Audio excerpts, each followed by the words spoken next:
The funny thing about fate and destiny is that sometimes it's just a very small thing that changes your direction. And that's really what happened for me, because I just had extra space and I said to the kids, hey, what's your favorite food?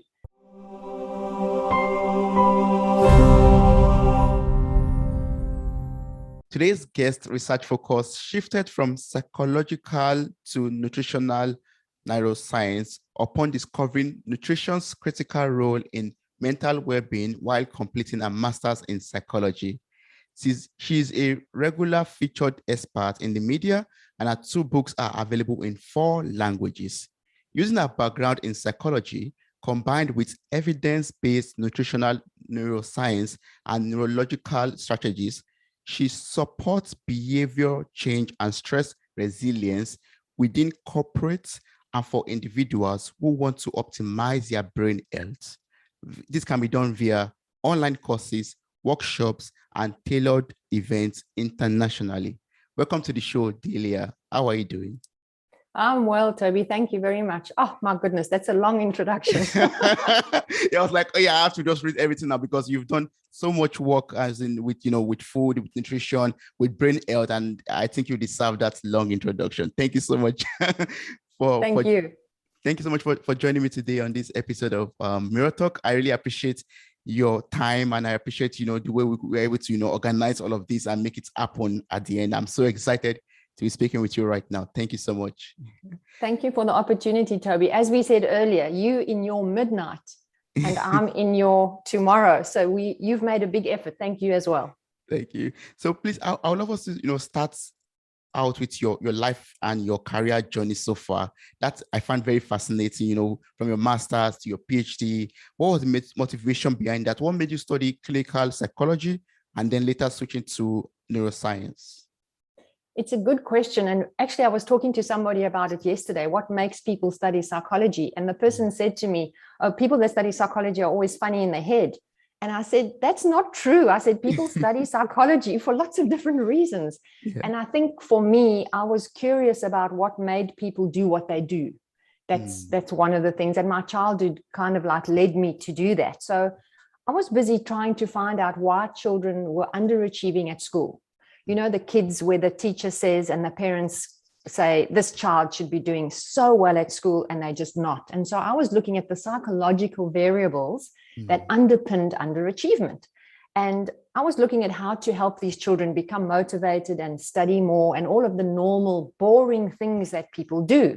Yeah. But then I had a little bit of extra space on one of my questionnaires. And, the funny thing about fate and destiny is that sometimes it's just a very small thing that changes your direction. And that's really what happened for me, because I just had extra space and I said to the kids, hey, what's your favorite food? Yeah. And all the children that should have been doing really well but weren't loved junk food. Yeah. And all the kids that were not doing poorly, that's the control group, the smart kids who were doing well, they didn't love junk food. It was like Sunday roast and roast chicken and whatever. And it was like, this is a big difference. You don't often see this in research. And once again, fate stepped in because I was pregnant with my first child. And I thought, I'm going to take a little bit of time. I'm going to have my child and then I'm going to investigate this. Is it really true that what we eat can affect our mood and can affect how we think and can affect our motivation? Yeah. And Toby, the rest, is history, because that was like 25, 26 years ago. And now I know for sure, and all the science supports the fact that what we eat directly impacts the brain. But when I started, it was really early days. So there wasn't any information about this. I used to go to the library and I used to search through journal articles and find books and find maybe one sentence, maybe one small paragraph. And then I would have to track that researcher down wherever they were in the world. And I had to say, what's happening? And it was a long, long process. But I eventually realized, and then I found my own, group of people that I could work with and talk to, and it became really clear. So we know that it takes about 17 years for research to find its way to the man and woman on the street. And it's a very long time. But I think that it's speeding up now because technology is helping us get that information out there. So that's the answer to my first part of the story. But the second part, where I decided to look at stress with my PhD, was because I was a mother and I felt stressed. And I looked at all these mothers around me and I thought, they're also stressed, and they were buying supplements, and using magnesium and taking all these things over the counter to feel better. And I thought, do they really work? What's underlying this? And then I had another journey because I went to quite a few universities, 4 universities, in fact. And I said, look, this is what I want to do. And they said, oh, no, you need to have a degree in nutrition, or you need to be a neurologist. And I said, no, I'm a psychologist. And I want to look at the role of nutrition and the brain. And they said, no, you can't do that. There's too many disciplines. So eventually I found Adelaide Medical School, and they said, oh, we love interdisciplinary research. We love this because we can translate this into real action where people can use it. And so I started that journey, and that's where I am today after my PhD. I really understand how we can't separate our neurology and our psychology and our nutrition. We have to put those 3 things together. And when we do that, we can live our best life. So that's the answer to how I got to be right here. Yeah, that's so awesome. It's incredible what you do, as in, combining neuroscience with psychology. That's so awesome. That's so, brilliant, I would say. And I'd love you to educate me on that today. Like, I would love you to educate me on, the brain's requirement for an optimal well-being. And, what can we eat? Earlier you're talking about the case studies that you had, like the very brilliant students that are doing well in school that don't like junk food, and the ones that were not doing so well enjoy junk food, for example. So how does what we eat directly affect our brain's function? It's a good question, and it's a complex answer, but I'll make it really simple. Firstly, the way the brain functions depends on its structure. And the structure depends on what we eat, because, for example, just the first thing that I had to discover and that I share with people is that 60% of the dry weight of the brain is fat. So that means if you had to take a brain and take out all the water, what you would be left with, the 60% would be fat. And people go, oh, wow, that's amazing. So that means that from the food we eat, some of it gets converted into fat. But of that 60%, between 20 and 25% needs to be made of a very specific kind of fat, which we call polyunsaturated fats. And that's omega-3 and omega-6. And they are critically important because they help the brain structure be very flexible and very malleable.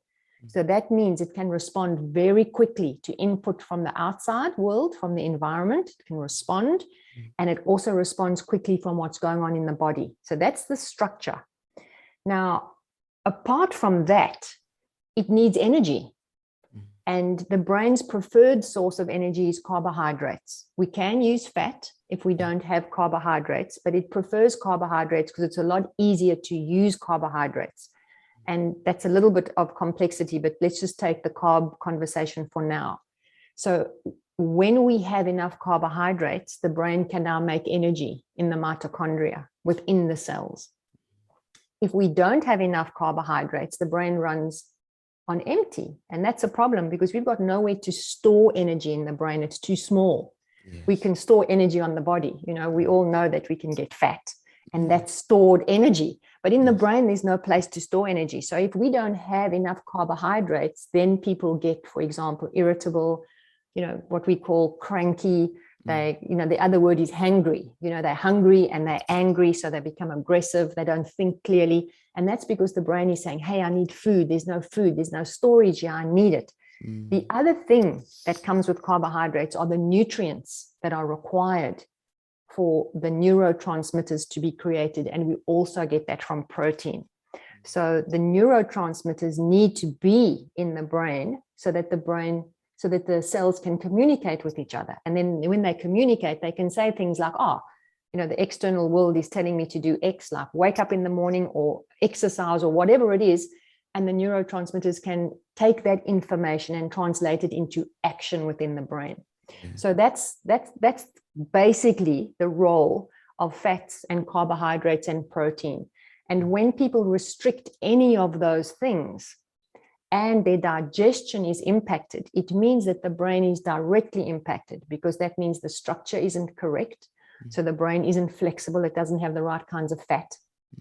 It doesn't have the glucose to keep the energy high and maintain mood and keep our focus and concentration good, which leads to learning. Because if you can't focus and concentrate, you can't learn. And then, of course, you need the neurotransmitters for that as well. So they all work together in a beautiful symphony when we're eating enough of the right food for the brain. Because, Toby, what a lot of people don't realize is that the brain is the greediest organ that we own.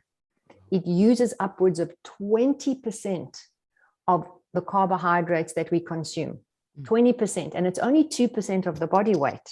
So you can see how greedy it is. Yes. And it wants a lot of energy, and it needs it 24/7. It doesn't only need it while we're awake, because while we're asleep, it's also busy doing things. Yeah. The other challenge that a lot of people don't realize is that the most sophisticated part of the brain, which is the prefrontal cortex, uses 20% of that 20%. So it is the greediest part of the brain in terms of the whole brain. Yes. And when people are not eating well and they don't have enough of the right nutrients, the prefrontal cortex can't work properly. And that's a real challenge, because that's the part of the brain that's the CEO of the brain. It is the part of the brain that allows us to make decisions based on previous knowledge. It allows us to think about the future. It allows us to detect patterns. It allows us to be creative using our skills and our knowledge. It allows us to think about what future consequences will be of the behavior or the decision we're making now. So when it doesn't have enough nutrients, we basically revert back to being very much more simple and knee-jerk reaction people. We lose that higher capacity to think clearly, creatively, innovatively. And that's what I suggest to people when they feel like they're not creative. I say, well, let's have a look and see if your brain is running on empty. So that's the short answer for what the brain needs. Yes. Within that, of course, omega-3 and omega-6 are specific fats. Protein, people argue about whether meat is better than legumes. And then carbohydrates, we know that when people are eating highly refined carbohydrates, as you said, the junk food, we know that there are a number of problems with that, because it's firstly deficient in the nutrients like the B vitamins, the magnesium, the zinc, the iron, all of those nutrients. And it's also doesn't have fiber. And when we don't have fiber, our gut is impacted. And the minute your gut is impacted, it impacts the brain as well. So there are subcategories within the answer that I've just given you. Wow. And earlier you were talking about, the ladies with their supplements, for example. Like, can you tell me about supplements and, how they have, what are the effects on the brain, for example? Are they good for the brain, or should we avoid them and just eat, natural sources of, food and nutrients? It's a good question, and it's hard again to answer. When I went and did a systematic review and I looked at all the research on dietary supplements for stress specifically. So I looked at things like magnesium, B vitamins, zinc, and so on. I came away only with 14 papers, only 14 papers that fit the criteria that were robust and solid evidence. So even within that, there was not a lot of proof that these dietary supplements work. So by 2025, the dietary supplement industry for stress management alone, that's just stress management dietary supplements, is going to be worth over $16 billion. Wow. So that's a lot of money. So when you look at that, you realize that people are buying a lot of hope and a lot of hype, but they may not be buying solid science. There are definitely some nutrients that you can use. And for example, specific forms of magnesium can be helpful. Some forms of zinc can be helpful. Vitamin C, some forms can also be helpful for stress management. But a lot of the stuff that's out there is actually not effective in the formulation or in the quantity that people are buying. And so I always suggest to people, you start with the best diet you possibly can find and afford, the best diet. And on top of that, you use very select nutrients if you need them.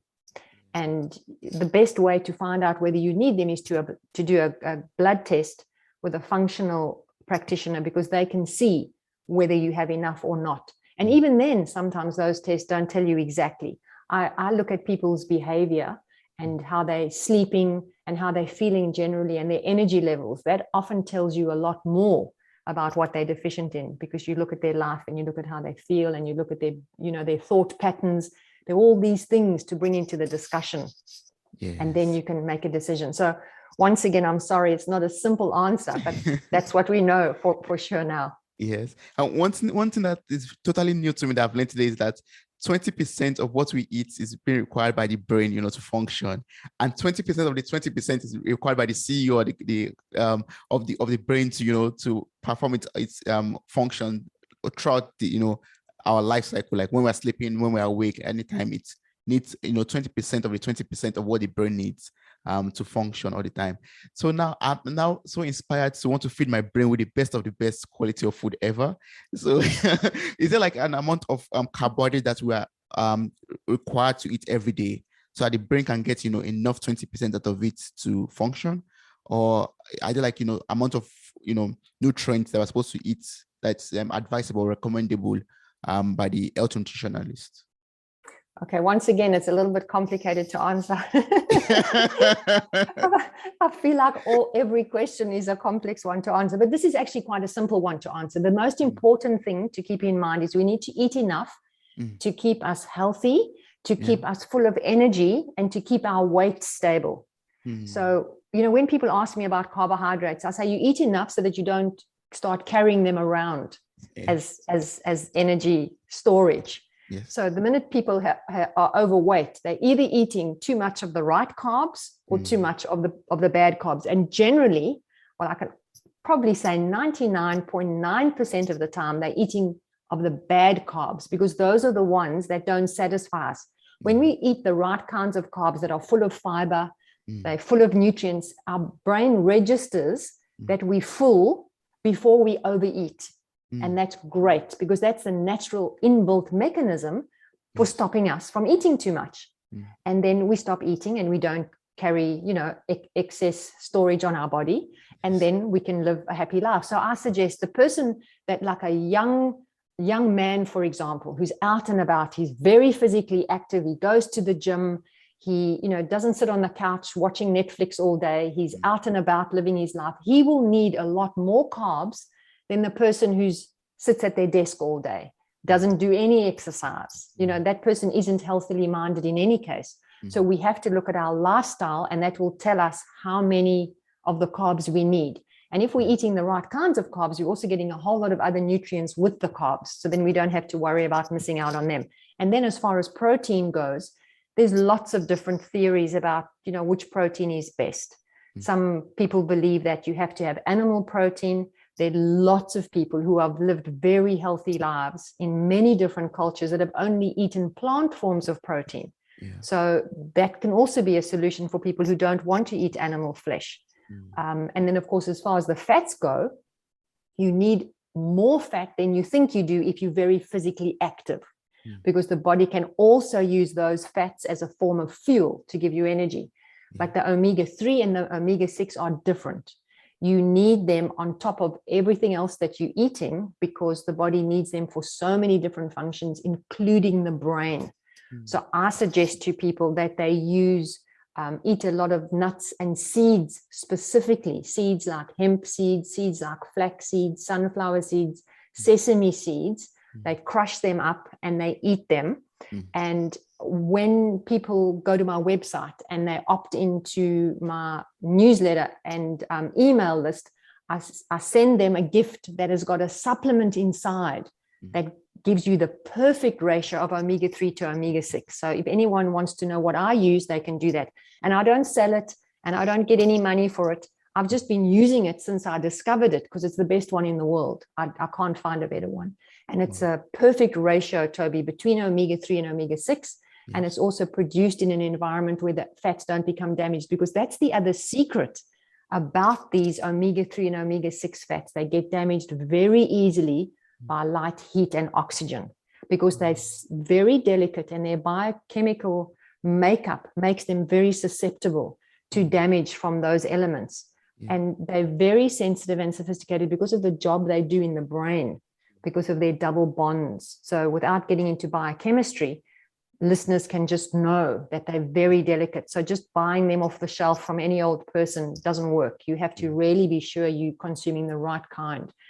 So once again, that's a long explanation, but I think it's nice to know that you can judge for yourself. You don't have to follow a scale and weigh everything. We weren't born to do that. We can know how we feel. If we've got lots of energy, we're not putting on weight, we can think clearly, we sleep well, our gut works well. All of those things mean that we're doing it right. And that's why I wrote my books, to make it easy for people to start doing that, and then listening to themselves, listening to their body, listening to how they feel. Because ultimately that's the best way to live your best life. You can't follow a set of rules forever. You need to, embody the knowledge that someone else has taken a lot of time to find out, and use it and start feeling it. So that's the long answer, Toby. Yeah, thank you so much for that wonderful answer. I'm going to place the link to your website in the show notes for this episode. It is lighterbrighteryou.life.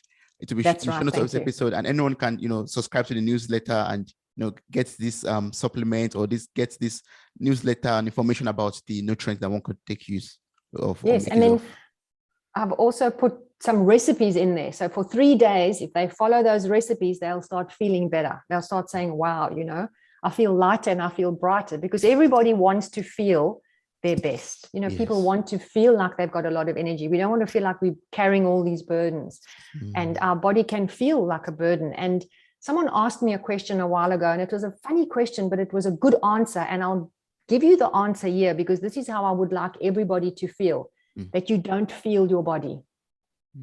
That you don't have aches and pains, that you don't wake up and go, oh, I'm sore. Oh, I can't walk up the stairs. Oh, I don't have energy. We want to feel so good that our body just becomes something that we take with us. It's not something that holds us back. And when it's not operating optimally and our brain isn't being fed optimally, we don't feel good physically. So I want people to just not feel their body, but in the best possible way, in a healthy way.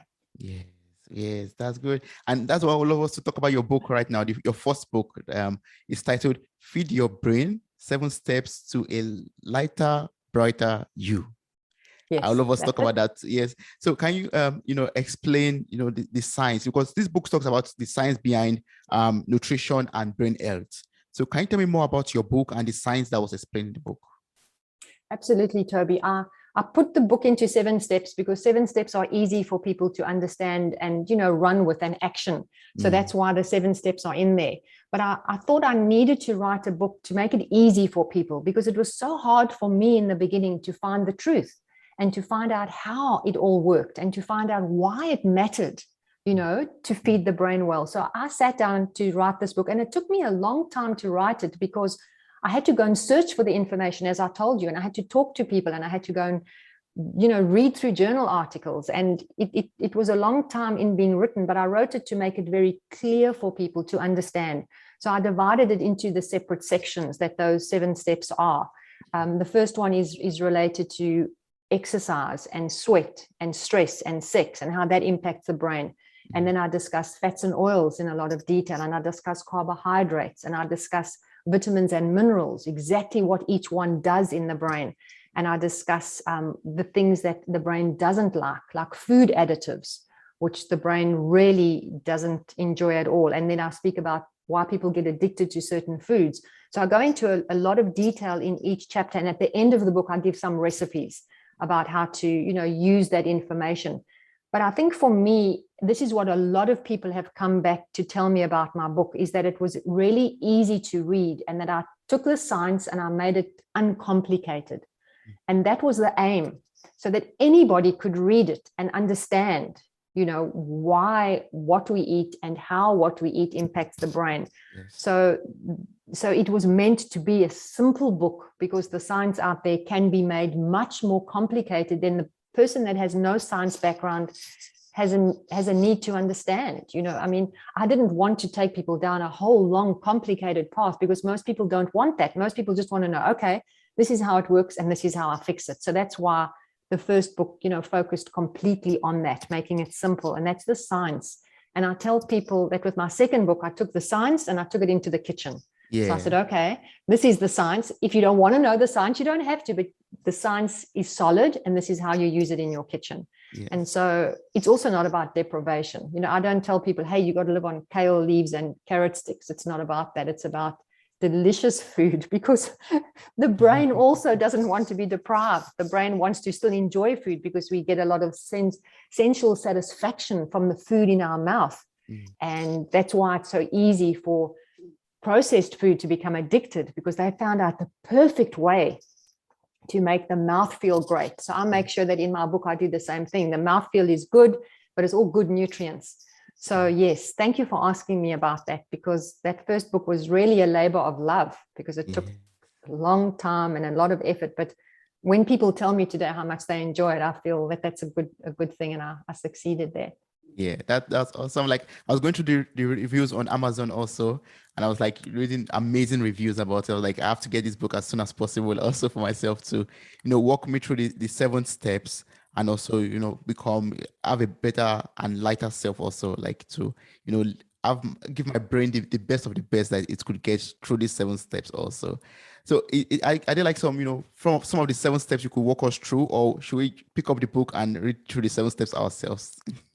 I think pick up the book and get the 7 steps and go through it yourself, because it would take me a long time to explain it all. I think what I did in the book, I've got little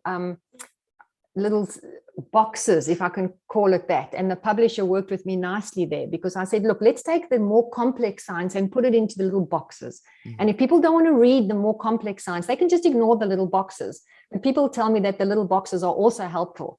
So I think when people buy the book and they start reading it, they'll go, oh, I didn't know that. That's so interesting. Because one of the things that I tried to explain early in the book is that, we can try our best to live a really good life by reading books about self-help and thinking positively and being optimistic and all these different strategies. But I explain to people that if the foundation of your thinking and the foundation of your capacity to be the best you is not well nourished, then all of those different strategies and those different thinking processes that you're trying to implement will never be optimally successful, because it's like trying to push a car uphill. You're really battling against nature. Rather just feed the brain really well and then try all the other things on top of that.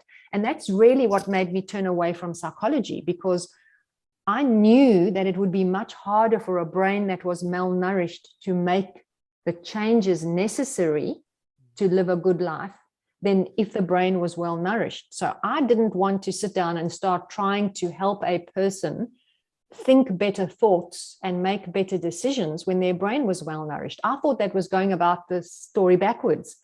And when I spoke to my colleagues about that, they were like, oh yeah, that's interesting. But they didn't think about it the same way I did. I just wanted to go to the deeper level. Yes. So that's why that first book is important, because we're going to the deeper level. We're going to the place before you try all the other little strategies to feel great.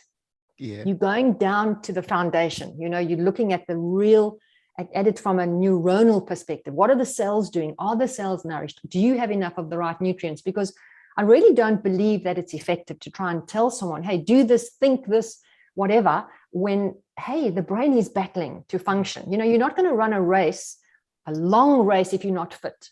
Why would you do that? People would go, hey, there's something wrong with you. Why are you doing that? You have to practice for the race. So my argument is feed the brain really well. And that's basically what the book's about, to lay the foundation so that you can be light and bright.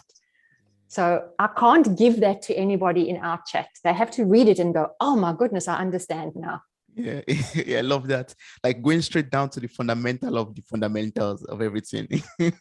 Let's start at first principles, because if you don't, you're kind of like messing around at the top. And so for me, it became a moral issue, Toby, not to be a psychologist. It became a situation where I couldn't stand in integrity and try and teach people a strategy for thinking differently when I understood that I needed to go a step further.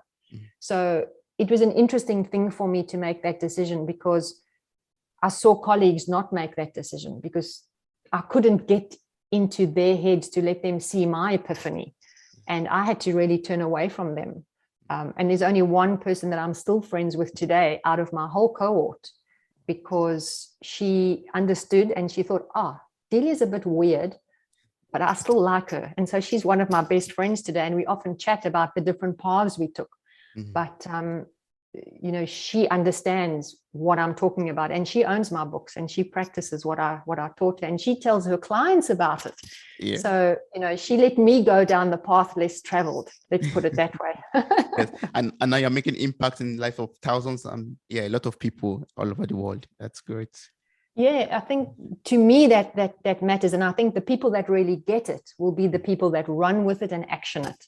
There's some people that don't want to deal with the fundamentals. There's some people that say, oh no, I like my macros, I don't want to change what I eat. They don't actually understand it. But I think I've come across a lot of people. And recently I got an email from somebody who responded to me being on a summit.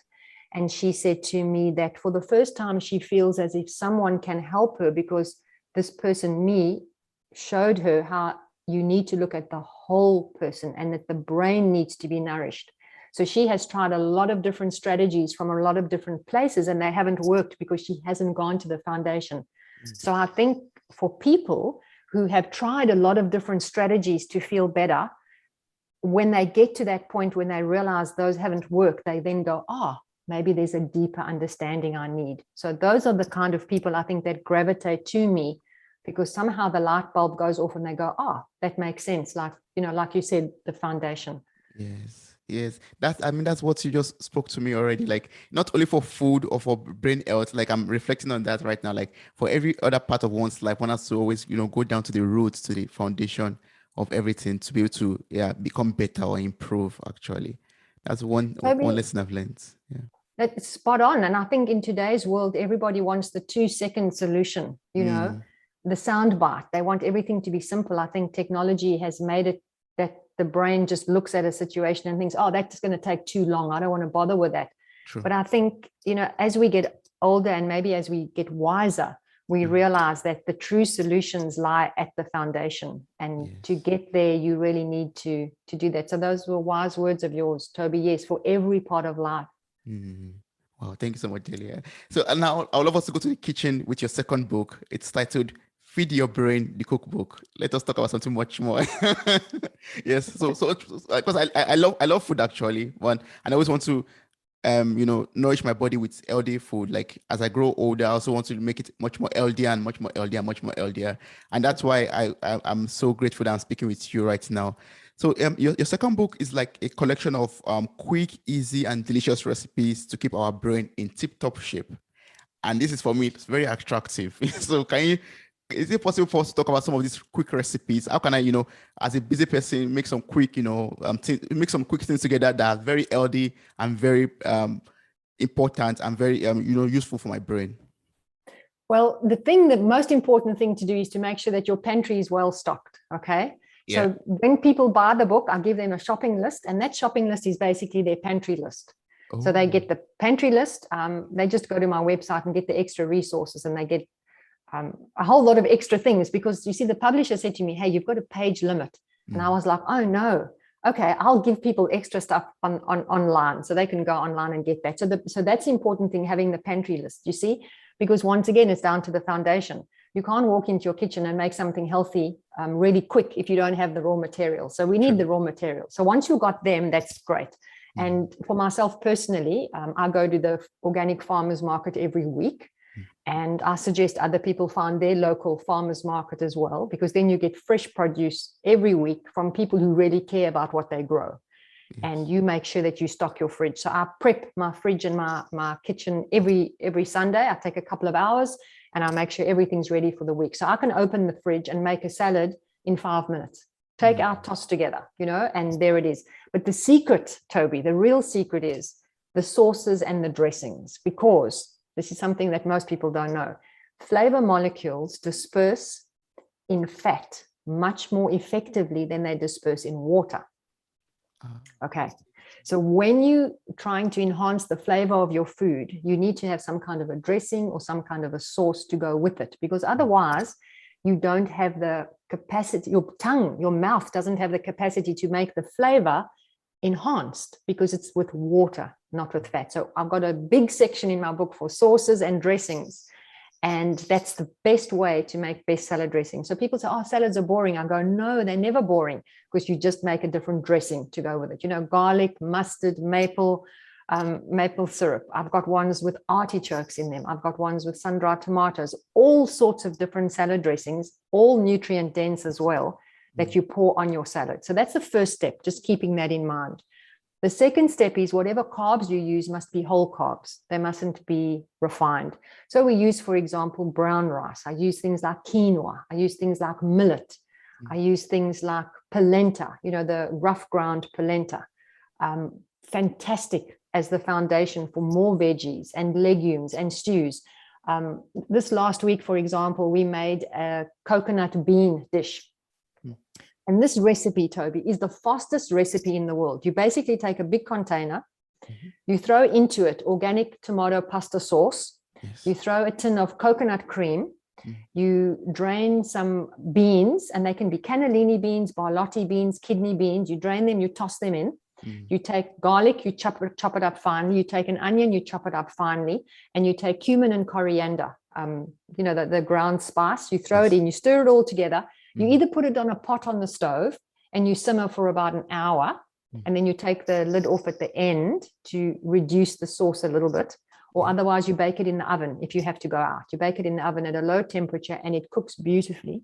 It's got the most magnificent flavor. You can eat it with, you know, corn chips. You can eat it with tortillas. You can eat it with some rice. You can eat it plain with, you know, a nice salad. We normally serve it with guacamole. And everyone goes, wow, this is such a delicious dish, because you've got the coconut cream, which is rich. You've got the beautiful spices. You've got the, you know, the tomato sauce. So that's just an example of a dish you can just throw together literally in 5 minutes, and the end result is delicious.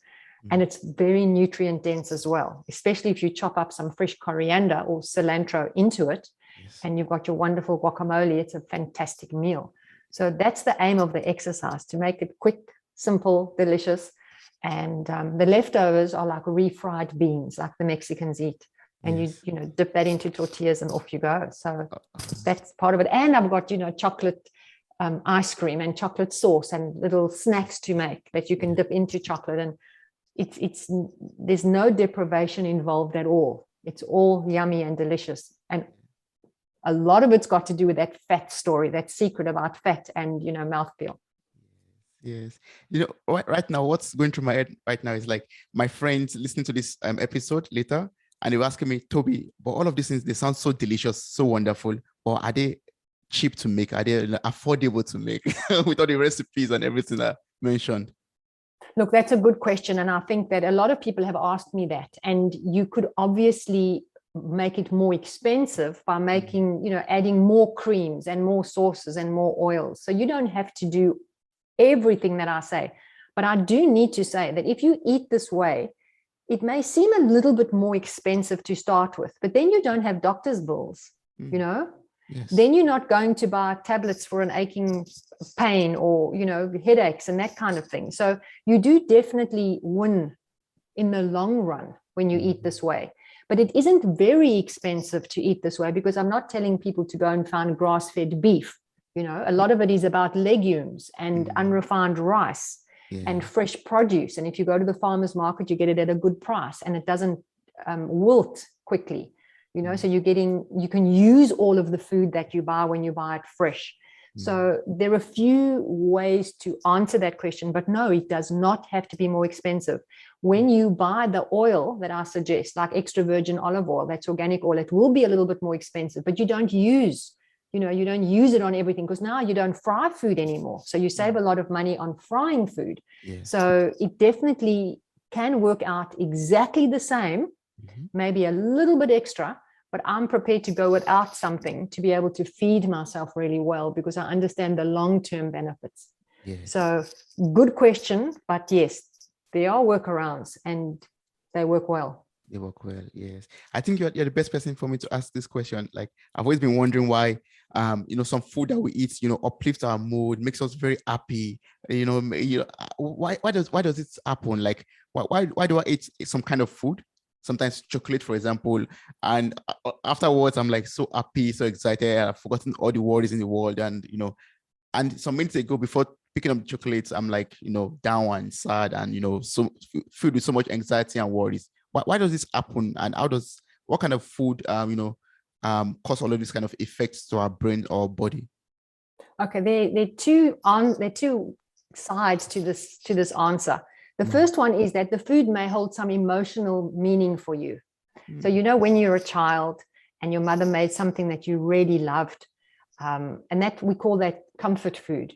So sometimes when people are feeling down in the dumps, then they make that food and they feel better again. And they go, oh, I feel comforted. It takes you back to a simpler time in your life. So that's the psychology of the food. Okay. Just purely from a psychological perspective, we can feel comforted and at ease again.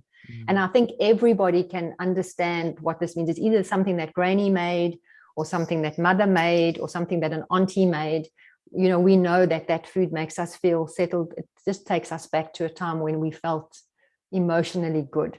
So that's just the psychology. The neurology of it is really very interesting because we know that some food, specifically very sweet food, releases what we call endogenous opioids. And that is opioids that the body makes itself, which calm us down and make us feel relaxed. And the food that does that is mostly the highly processed food. Okay. And chocolate can fit into that category because chocolate, interestingly, melts at body temperature. So firstly, it's a really sensual experience, a very nice feeling in the mouth. That mouthfeel is very satisfying. Yes. And then the sugar hit helps our blood glucose go up, but it can also make adrenaline go up. And so that's why you can sometimes feel full of energy. Like when you have a coffee, yes. You get that dopamine hit and the dopamine then gets converted into adrenaline. And now you've got energy. You can rule the world and solve every problem. You don't have any trouble. And that's what adrenaline helps you do. It gives you that energy. But so they're kind of like two parts to that. It's the opioid release, which makes people feel relaxed. And then what people learn when they're feeling very stressed is they learn, last time I had that chocolate bar or last time I had that donut, I felt good afterwards. And they don't realize the mechanism, how that happens, that it's actually calming the stress response because of the opioid release, but it becomes a learned habit. So then they do that again. And the more they do it, it becomes a neural pathway. It becomes a habit to do that. But, the second thing is with the adrenaline and the dopamine, that's the energy hit.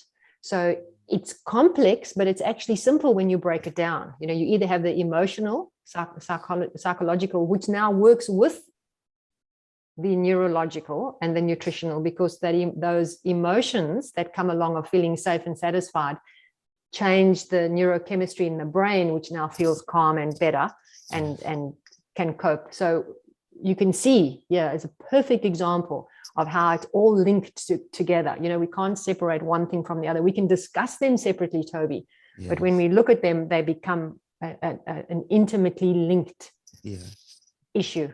They're both intertwined, like the emotion and the neurochemistry or neurological parts of it. Yes. Yeah, it's all intertwined. And so in my book, I actually describe to people how to know if you're addicted to a food.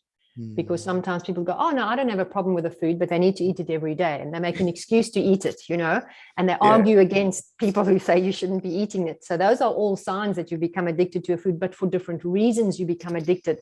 But the way it acts out in the brain is the same way. Yes.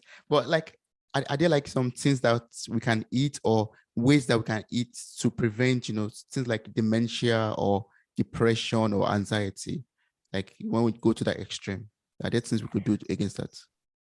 Well, we now know that the way we eat does impact the brain directly. And we now also have more research to show that if we eat really well, we can protect our brain from things like dementia.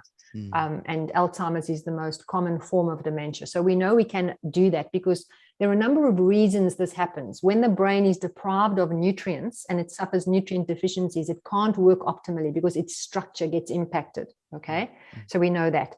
The second thing that happens when we don't eat optimally is that we build up an inflammatory response in the body. And we now know that inflammation under most circumstances causes damage to the body and to the brain.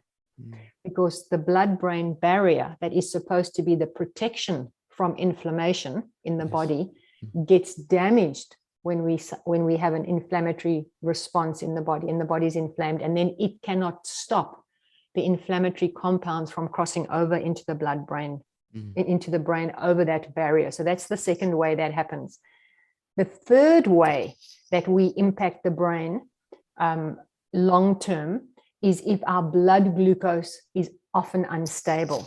And that's when we're eating the wrong foods, we're eating them at the wrong time, and they're nutrient deficient. So that means our blood glucose goes up when we eat the wrong food. So we get that blood glucose hit, but then it drops down again when the blood, when the brain runs out of energy, as we discussed, and there's no more energy. And then what the brain does, the brain sends a spike of adrenaline into the body to say, hey, you need to find food. So then you get that adrenaline, which causes its own cascade of damage, but then you find the food, and mostly it's highly processed because you've learned that gives you a quick response. Then the blood glucose goes up again.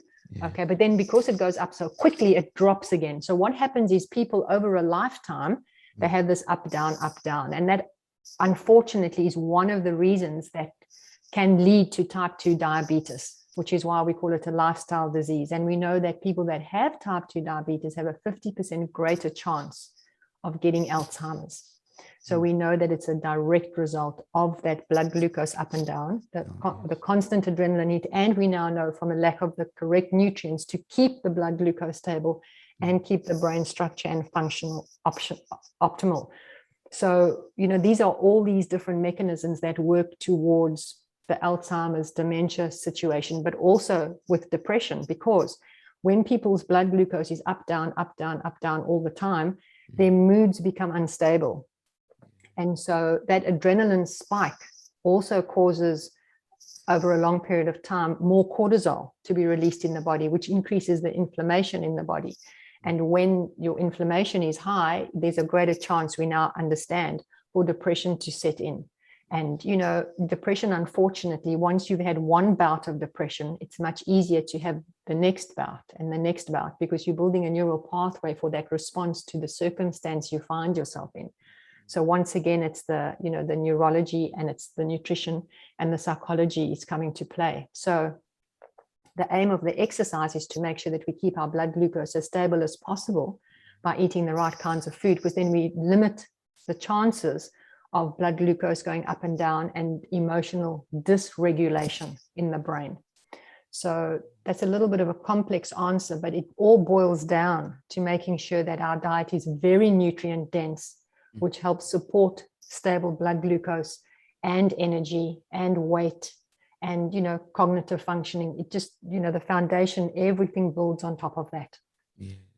Well, as research got into an extent in which when it's already having that dementia, for example, or anxiety or depression, that one could find some food or ways to eat some food in order to get out of this dementia. Has it gotten to that extent yet, or science is not up to that point yet?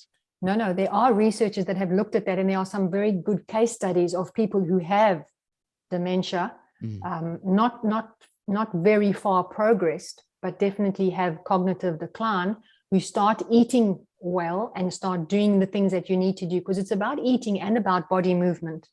And when they start doing those things, they then definitely have improvements with cognitive functioning. So we know that that is possible, Toby. We don't know if it's possible across the board, if that can happen for all people, but we know that definitely for some people, improvements in those areas can lead to cognitive improvement. The problem with the brain is, and this is kind of like bad news for people, but it's also good news if you get this early on. Because the brain is so sensitive and so sophisticated, when people's cognitive functioning starts declining, the brain starts finding ways to work around those places that aren't working really well anymore. Because it's so clever and it's so sophisticated, it says to itself, okay, that part isn't working really well anymore. I'm going to find a workaround. And so then it finds a workaround, and then that works, and the person doesn't really notice that they're not themselves anymore, that they're not functioning as well anymore. And then another part starts not working very well, and then the brain finds a workaround. So we now know that it can take over 20 years for this to be happening under the surface, for people not to really notice. before they notice the big things, where they can't remember where they parked their car, or they just don't know what's happening in their day, or their memory, it gets so bad that it becomes noticeable to them and to other people. We now know it takes 20 to 25 years for that to be happening under the surface before they go, something's very bad. And that's just because of the sophistication of the brain, because it's working under this consciousness all the time to find a way around the problem. So this is really a case of needing prevention. Absolutely. We have to work on a prevention so that we don't have the situation happening under the covers. As far as depression goes, we know that movement is very, very important for people that are suffering from mood disorders. So exercise is extremely important. The problem, of course, people say to me is that when you're depressed, you don't feel like moving. And that's a challenge. And then you also don't feel like eating the right kinds of food. So you really have to have someone kind of like on your case that's helping you.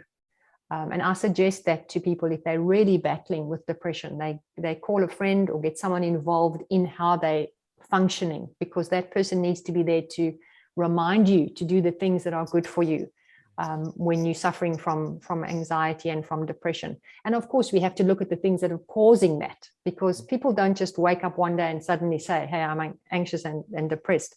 It's a slow road downwards to get to the point where you really feel like life is just too much.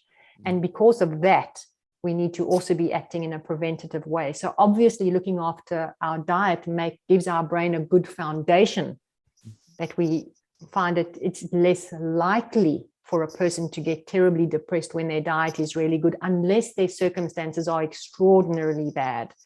And that's why when you work with people, you have to look at all these different aspects. You can't just look at one. So I hope that answered your question. It's a really good question. We now know we can help people reverse some aspects of cognitive decline. And we know that diet is definitely implicated in mood, but it's not the only thing that's implicated. Yes. So, any listeners that are listening to this conversation just need to keep that in mind. That, anything that goes on in the brain is a pretty complex thing. It's not a tick one box and we solve the solution.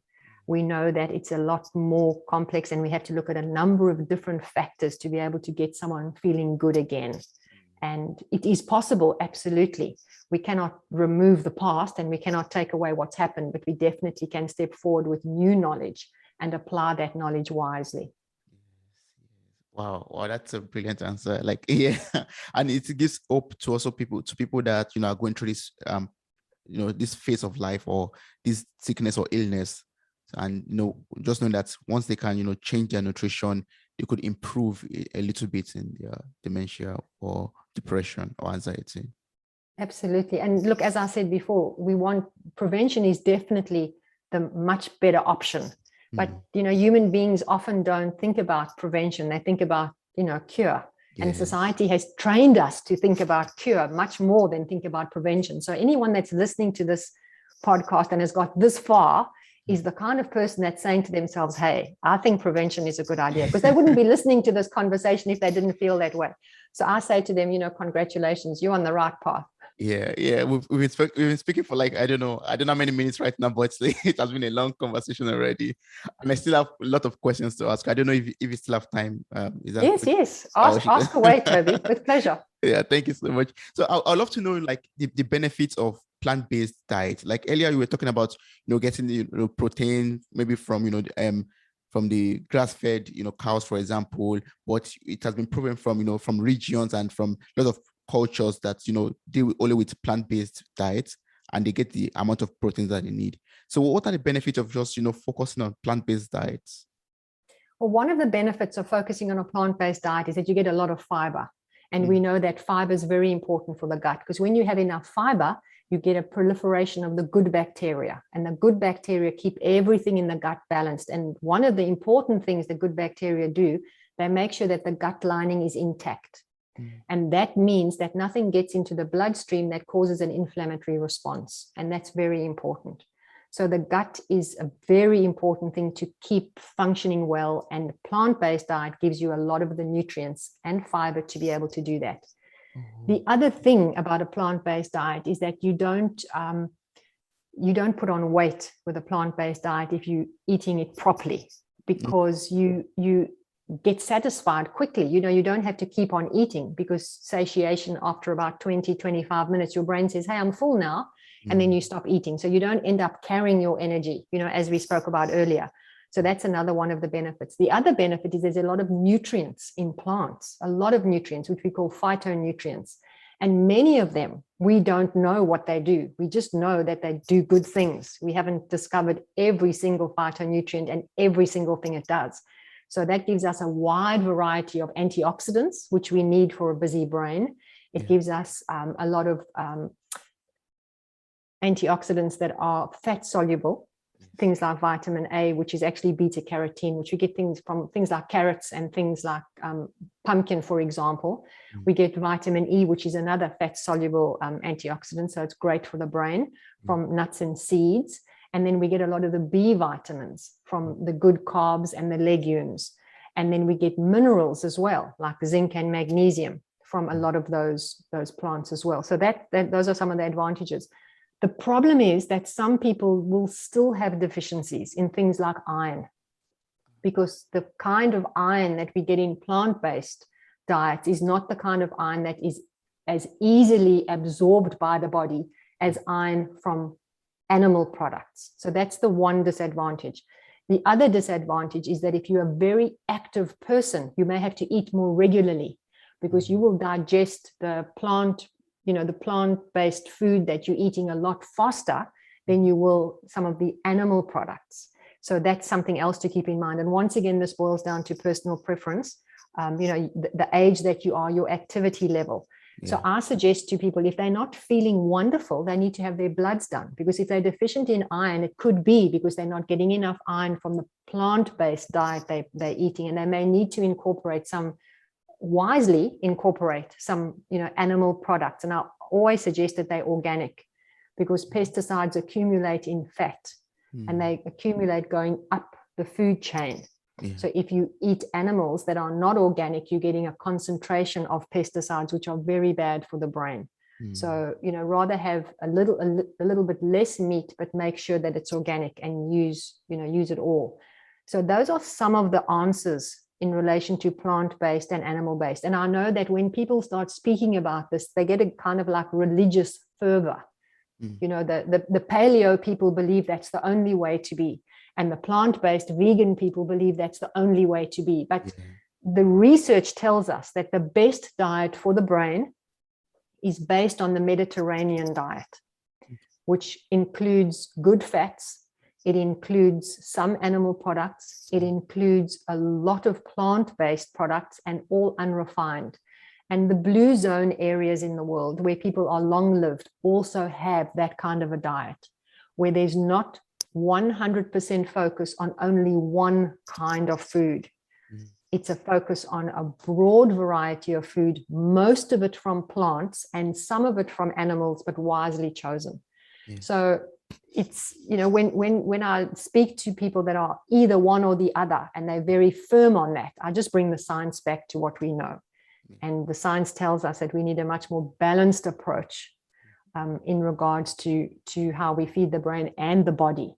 And going one way, like a zealot, is not a solution.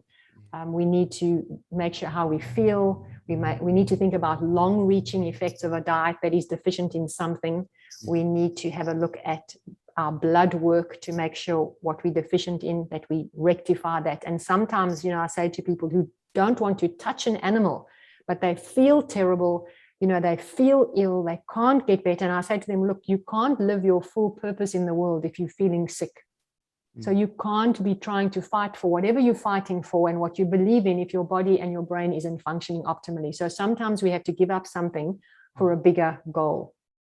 So I say to people, a little bit of red meat from an animal that has been treated well, that hasn't been kept in a cage, that hasn't been treated badly, and that hasn't been pumped full of antibiotics and pesticides, it's going to do you some good, and that animal's life won't have been to waste. So it's a very complex conversation, and people get very emotional about this issue. But, we have a body that needs certain nutrients, and some people can be fine on a plant-based and some people can't. And some people want to be on an animal-based product or, lifestyle choice, but they actually aren't doing well on that either, even though someone's told them that paleo is the solution or keto is the solution or whatever. And they need to look on the other side. I think people need to be very open-minded about this conversation, because science tells us that the middle road is definitely the better option. Yes. Wow. So we have to have like a mixture of everything in healthy balance. Yes, absolutely. And see how we feel about that, because some people need more of some nutrient than other people. And that could be to do with their childhood. It could be to do with their genes. There are a number of different situations. In my book, I speak about a specific gene called the MTHFR gene, which means that people have to take a supplement to get folate. They can't rely on folate, which we used to call vitamin B9. They can't rely on just getting folate from their food, because their body doesn't convert that folate into the active form that they need. So that's another, conversation that people may have to have. And I often send people off for a test to see if they've got that gene, because if they've got that gene, they're predisposed to feeling depressed. They're predisposed to a number of other health issues. So we need to get them onto an active form of folate so that they can counteract that nutrient deficiency. But those are conversations that you have deeper into, the quest for why you're not feeling good and you think you're doing everything right. Yes.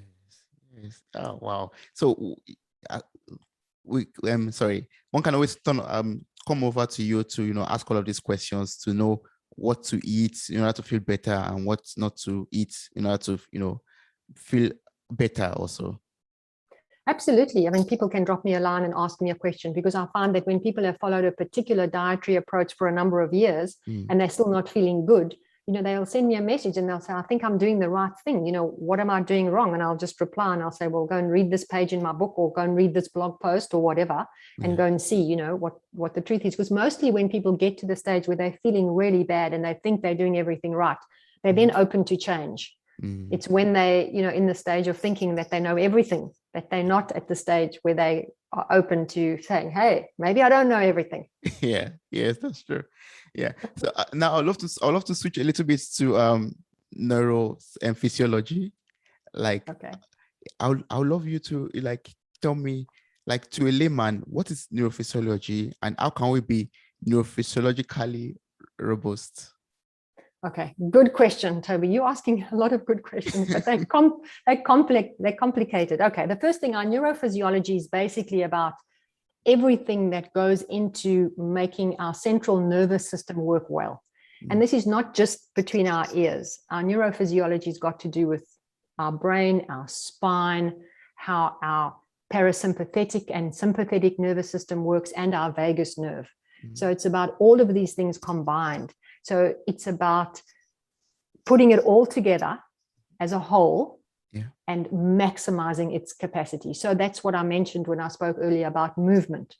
We know that the brain needs us to move as much as the body needs us to move.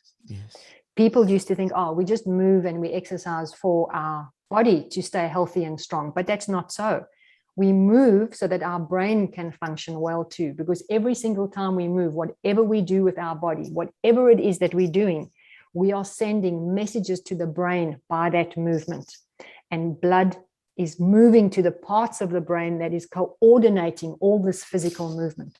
So we cannot separate these two things. And so one of the things that I say to people is being flexible is very important, because when you're flexible, that means that all the blood vessels moving into your spine and all your muscles help keep that blood flow going between your body and your brain. As far as the vagus nerve goes, the vagus nerve is wandering through all our organs, and vagus is actually the Latin word for wandering. So this is exactly what the vagus nerve does. It wanders through all our organs, and people can understand, if you have butterflies in your stomach or your stomach feels tense, that's because the vagus nerve is picking up that you're feeling distressed or nervous or anxious about something, and it's referring it to the brain. And the brain is going, I'm feeling anxious and nervous. So it's like this two-way conversation. But the interesting thing is that 80% of the conversation is from the vagus nerve to the brain, and only 20% is from the brain down into the body. So that has told us a very important thing, that what's going on in the body and how the vagus nerve picks it up seems to be more important than what the brain is telling the organs. And that kind of like turned things on its head for a lot of people. They go, oh my goodness, I thought the brain was the one directing everything. No, this is a two-way street, and what's going on in the body is constantly feeding up into the brain. So the movement of the body and the flexibility of the spine and the capacity to be energetic and move forward in the world combines beautifully with what the brain's direction is and how it can stay healthy. So that's a short rundown about our neurophysiology. We cannot separate the two. We have to keep our body moving and keep our brain in action as well, because the combination of those two is the foundation of our neurophysiology. So when you find people that live in their heads all the time and they ignore their body, they will never maximize cognitive functioning and optimize what their brain can actually accomplish if they don't get their body involved as well. They think that it's okay just to be in the head, but they're biased just in the head. We need the body to be moving as well, because moving through the world gives our brain an enormous amount of information that keeps the brain in good shape. So doing exercise, for example, where you balanced, and that's one of the reasons I like yoga, because in yoga, they make sure that you can stand on one leg, and standing on one leg is really good for the brain. The two sides of the brain speak to each other when you're standing on one leg, and that keeps the blood supply going. It keeps the connection good. So that's very short summary on neurophysiology. Yes. And how can we, shift our mindset and be positive when our neurophysiology is healthy or at the optimal states that we need it to be? Well, it's much easier to feel optimistic and feel positive when your physiology is working well. And one of the examples I give to people, when you're outside and you're exercising, when you're going for a walk, you cannot look down all the time. You look up at the horizon. And in doing so, you're looking at the future. When people are depressed and they're anxious, they look down, they're inward all the time. Their whole body, and you can look at them from a physical perspective and you can see they're pulling in on themselves. They're not looking up at the world and looking around them. When we look up and out, we can focus on the future. We can think about better things. We can be more hopeful. When we're only withdrawn, your body basically mirrors how your mood is. So when you change your body shape, you change your mood too. And there is a person that I worked with who is a very smart man, and he said a mood disorder is actually a lack of movement disorder. So one of the things to get people to do is to start moving more, because when they start moving more, suddenly their mood also improves. And you can speak to anybody, if you come across a person and they're feeling down and they're not feeling good, and you can get them to go out and do some activity, immediately you'll see they start looking a little bit better, because they don't have a choice. They've got to look up. They can't keep on looking down, they'll fall. Their body and their brain knows that. So it forces them to change their perspective. And so they works together beautifully when you can get them working together that way. Yes. Wow. Thank you so much for that. Like, mood disorder is movement disorder. Like, yeah. So it's a good one, isn't it? Yes, it is. It is. Like, you have to keep on moving your body in order to have good mood. Yes. You do. And if you're eating really well, then you've got the perfect combination. Wow. Then life becomes, lighter and brighter. And Absolutely, Toby. You've said it perfectly. Thank you. Yes. So I think it's quite important for us to talk about your research into female stress. This has been published in a number of peer-reviewed journals and magazines. Can you educate me on the stress female brain and stress resilience versus management? This is very important because as a male, I have females in my life, and my mom, my girlfriend, and everybody, female friends all around, and I want to really understand, the female brain and everything about stress. Excellent. Look, it's a good question, but once again, it's a little bit complicated, but I'll make it simple. The first thing is that women today live in a very complex society. Our world is complex, and so women spend a lot of time juggling. They work, they've got children, they've often got parents that they're helping to look after, they're involved in the community, and they're also expected to always look good. So we have all these different things that we're juggling as women.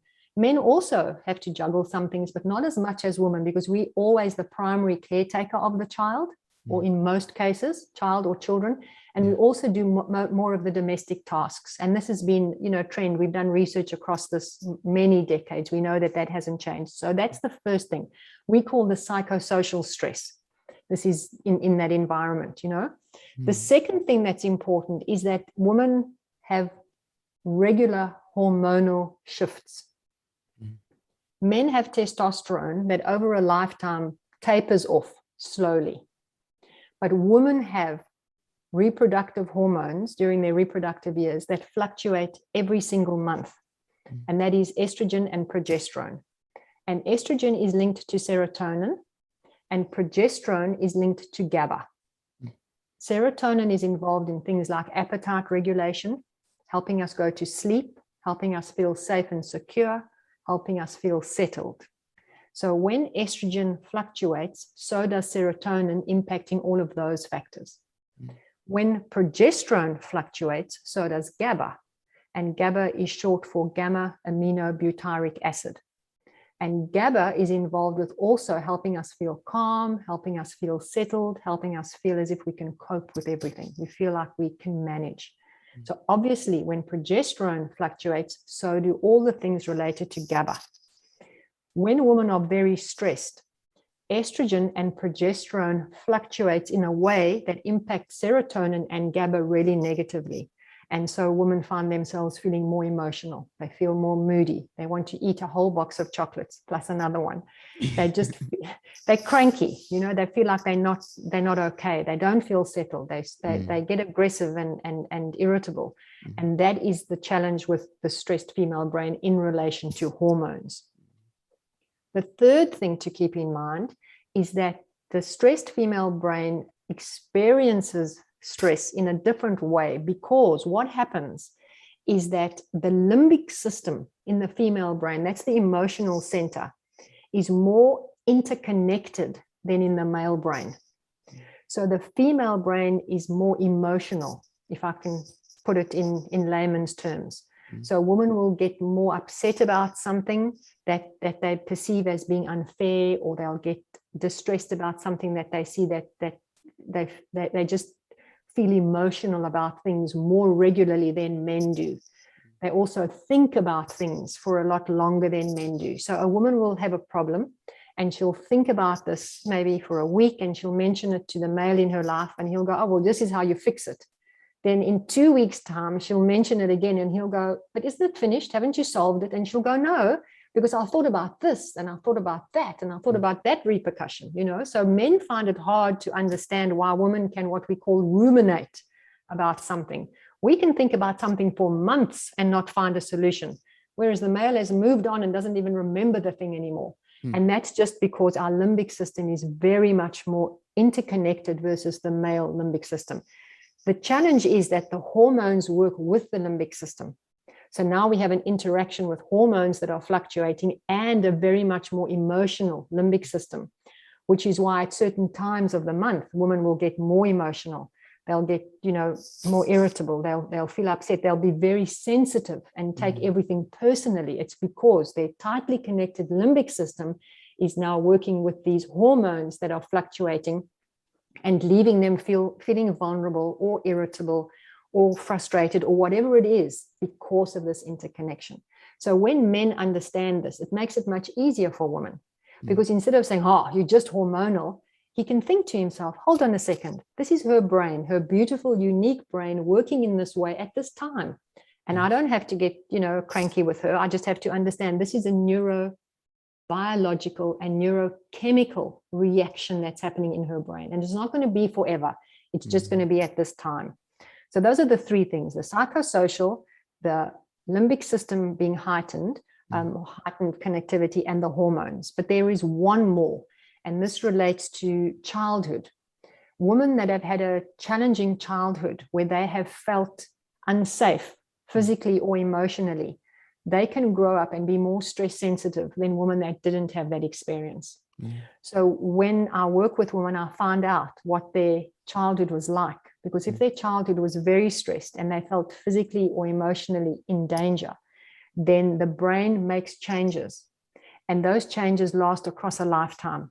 And we call what happens in the situation adverse childhood events, which lead to limbic sensitivity. So now if they've had a challenging childhood, Toby, what happens is that their hormones will likely also impact their limbic system, but their limbic system got sensitized to the childhood stress. And so that's the lens they look at the world with now. The world doesn't really seem like a safe place. And it's not that they think this consciously, it's that their brain registered it at a state when the brain was busy developing. And because it registered it at that stage, the brain will always think, I have to keep you safe because maybe that bad situation will come back. Maybe you will always be unsafe. And so the brain registers it in that way. So those are the 4 ways that the female brain is different to the male brain, and the way it responds to the environment it finds its way, it finds itself in. It is a very interesting subject, and my PhD was very fascinating because when I uncovered many of these things, I was really blown away to a large degree because very few people understand this. And so they don't make allowances for how the female brain is different to the male brain. And it's not that the male brain doesn't get stressed, don't get me wrong. And it's not that the male brain doesn't also suffer. It's just that the way it happens with the female brain, and having a female brain, I can speak to this, it's different. And it's hard to explain it to a male. So I'm always excited when I can explain it to a man like you, because now you take this knowledge forward and it makes your life easier. And the woman in your life will have an easier time because now you will understand. So it's a beautiful ripple effect. And I hope you see it that way too. Yes, now I can understand my female friends better, and the women in my life better when they behave in some ways, or when things go, when the interaction or the behavior is quite different, or expectation is quite different from then I understand from your explanation already what's happening or what's going on. It's very helpful. And I think when women and men can work together and collaborate and cooperate, we'll have a world that works a lot better. Instead of saying, oh, well, we're all supposed to be the same and we all have to respond the same way. It doesn't work. It's much better to say, hey, you've got strengths that I'm not great at, and some of my weaknesses you can support me with. It works a whole lot better when we work together. And there is research to show, for example, in companies where men and women work together as a cohesive whole, that the companies do better. The companies are financially more well off than when they don't work together. So there's a lot of argument, family peace and company success all hinges on whether we can just get that balance perfectly right. Yes. Wow. So can you educate me a little bit on stress resilience also? And why does stress make us fat? And what can we do about this? This is a good question. And I think that I realized, when COVID came, we used to speak about stress management a lot. And I think that stress management is an old-fashioned term now, because I think if anything, COVID taught us that we can never know what's coming around the corner.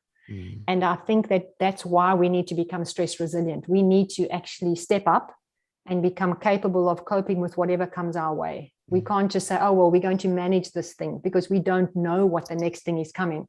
Just by definition, when we speak about management, we understand that we know what we're dealing with. So that's how we can manage it. I don't think we have that luxury anymore in the modern world. I think we need to be able to cope with whatever is coming. And that's why I look at stress resilience as more important. When you become stress resilient, you step up, and you have to look after your neurophysiology to be able to do that. But you also have to have a different psychological mindset. You have to say to yourself, I don't know when a situation is going to end. It's pretty bad, but I have to stay positive and optimistic realistically. You can't say to yourself, okay, December 1, it's all over and I can go back to normal. There is no going back to normal, which is why we have to look at making sure that we are as physically and mentally strong as possible, which I term resilient, so that whatever comes, we can cope with it. And when I speak to people today, I found that many of them don't understand that concept because they keep on saying to me, but when things go back to normal, and I say, how do we know it's ever going to be normal? We have to be able to cope in a world where that isn't the case, because what people are wanting to do, they're wanting to go back to comfort. Yes. And they're wanting to go back to what we know and going back to how it used to be. I don't think that's possible. I think as human beings, we really have to step up. And so that's why I use that term, Toby, stress resiliency, and also why I speak about the neurophysiology, how we have to be proactive here. We can't be sitting and waiting for anybody else to make it right for us. Yeah. It's not going to happen. I think we've seen that very clearly. We have to make ourselves capable of coping, regardless of what happens. So that's the short answer. Yes. Thank you so much for that. I mean, we've spoken in length already about different things, like about the brain health, the food that we need for that. We've talked about your books. We talk about physiology. We talk about stress. We talk about the female brain also. A lot of topics that we've covered already in this episode. But I'm sure there are a lot of people out there who would love to still connect with you, work with you, maybe ask some more questions that we're not able to cover in this episode. So what's the best way to work with you or connect with you? People can find me at my website, which is www.lby.life, which stands for lighter, brighter, you.life. They can find me on Instagram. I'm not very active there. I kind of like keep it as a place where I store things. So they can find me there. They can also find me on my author page on Facebook. And I put up posts there, and I put up interesting articles as well. And people can always send me an email, Toby. They'll find an email on my website.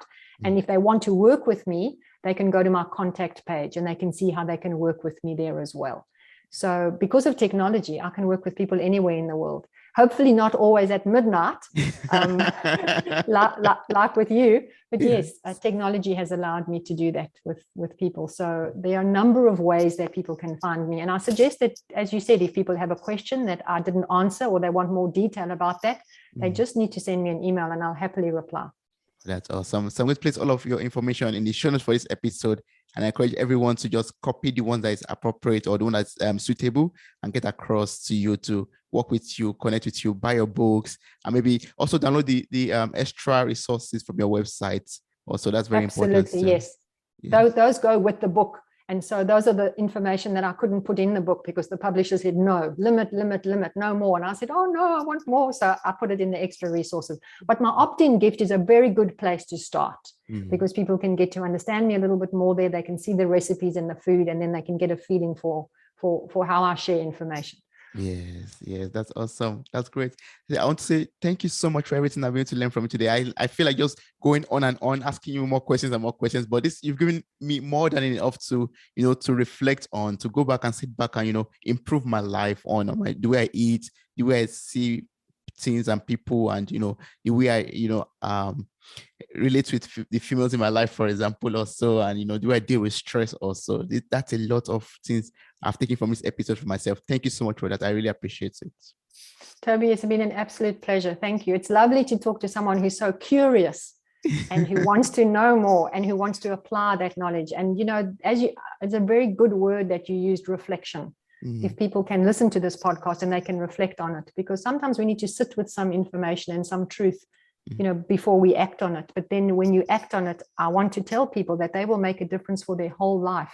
Yes. This isn't a quick fix. This isn't a 1, 2, 3 step. It's a process where you actually transform your life and live the best life possible, because I have not found a better way to do it than to start at the foundation. So thank you for the opportunity to do this and have this chat with you. It's been a delight. Thank you. Thank you so much.